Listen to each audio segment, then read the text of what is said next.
رسول اللہ صلی اللہ علیہ وسلم نے اس وقت جب آپ کے گرد صحابہ کی ایک جماعت بیٹھی ہوئی تھی فرمایا کہ مجھ سے بیعت کرو اس بات پر کہ اللہ کے ساتھ کسی کو شریک نہ کرو گے، چوری نہ کرو گے، زنا نہ کرو گے، اپنی اولاد کو قتل نہ کرو گے،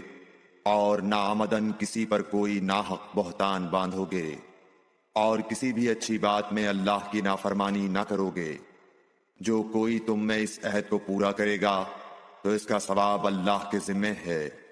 اور جو کوئی ان بری باتوں میں سے کسی کا ارتکاب کرے اور اسے دنیا میں اسلامی قانون کے تحت سزا دے دی گئی تو یہ سزا اس کے گناہوں کے لیے بدلہ ہو جائے گی،